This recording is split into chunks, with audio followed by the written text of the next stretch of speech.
Welcome back to the Idea Primer YouTube channel. Today I'm going to show you 10 watercolor techniques.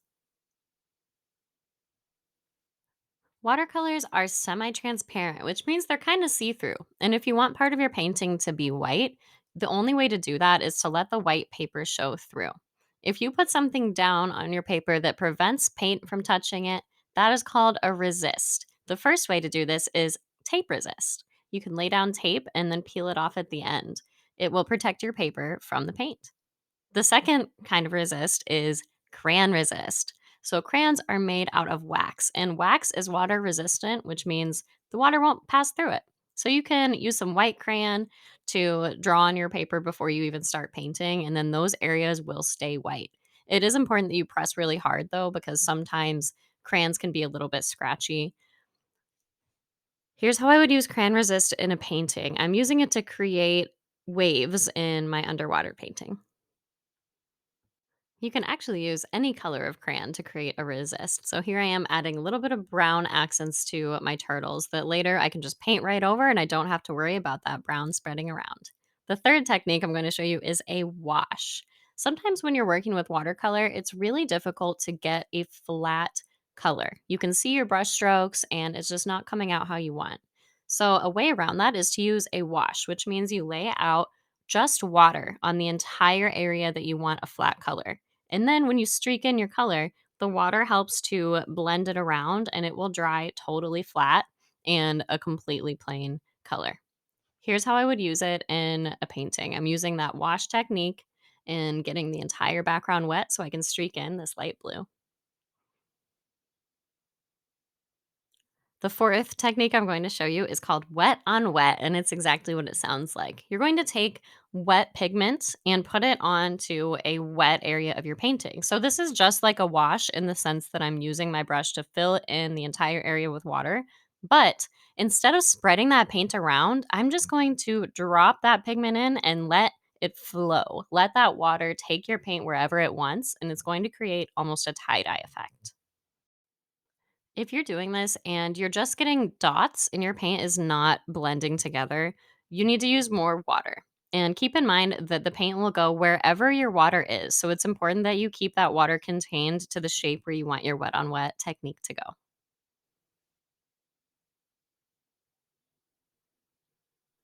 One of the most important things when you're doing a wet on wet is that when it's all done and you like how it looks, do not blow dry it. Just let it dry on its own. It might take overnight, depending how much water you use. The reason for that is that if you use a blow dryer, it will push that paint around and completely change your tie dye effect. Here's how I would use a wet on wet technique in a painting to create kind of an underwater ocean look. If you have a wash or a wet on wet part of your painting that is still drying, you can use number 5, salt. That's right. I'm teaching you about how to use table salt in your paintings. Salt absorbs water. So if I sprinkle some of this onto my wash or my wet on wet, it will absorb that water and the pigment with it, and it'll create a bumpy texture on your artwork. Once your painting is completely dry, you can just swipe that salt off and it leaves the texture behind. In my example painting here, I'm using a larger, chunkier type of salt because I want it to look like the ocean floor has some rocks on it. So this is what it looks like all dry. It kind of gives a pebbly effect.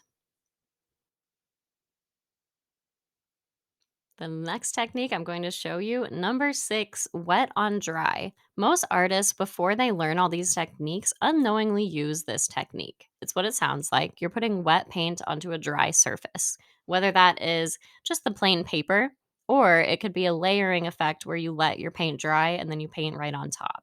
Watercolor is all about layering. So make sure your painting is completely dry before you do this wet on dry technique, because if you don't let it dry, it's a wet on wet technique and that paint will run together. Number 7, dry brush. For this technique, you need an old brush that's pretty dried out. And then the key is to not put it in water first. That's what makes it a dry brush. You're just tapping it into some pigment that has already been activated using water with another brush. This can create a texture, kind of leafy or grassy look that I used in this painting to create all the leaves and the grass. Number 8, my personal favorite, splatter paint. To make watercolor splatter, you need a lot of water and pigment on your brush. And then I simply hold my brush over my painting and tap it to knock that water and pigment onto the paper. Always protect other areas of your painting with another piece of paper or a napkin before doing this. You can also use a drip technique with watercolor. The way to do this is to put a big glob of water on your paper, and you can actually decide where the drips go, like I'm doing here, by using just water to paint the direction you want them to go. Next, we're gonna add a lot of pigment to these globs of water, just so that there's a really dark color when I do eventually tip my paper and let it drip. And you'll see once I do tip my paper that the water will go where you already drew those lines. So it's possible to create directional drips that are up to you. Another hack is to use a straw to kind of blow these drips where you want them to go.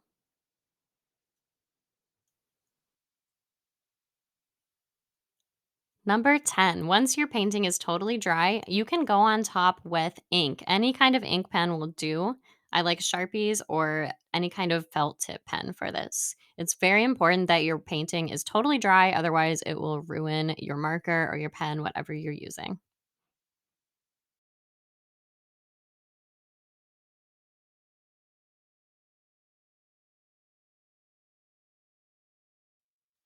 I do have a bonus technique for you guys, which is adding acrylic paint once your painting is totally dry. Both watercolor and acrylic are water based, so it's okay to add acrylic right on top of watercolor. And I love going in with white paint just to add those highlights back in if I didn't do a crayon resist where I wanted to, or if I just need a little extra detail. And you could even do splatter paint with this at the end. Thank you for following along with these techniques. I hope that you learned something. And if you are an art teacher that would like to access this project for your class, I created an entire slideshow that goes through these techniques and has students creating a painting using 5 out of the 10 techniques. That slideshow is available up in my Teachers Pay Teachers shop, and it looks like this. I hope you check it out. The link is in the description of this video. Thanks for watching, and I hope that you learned something.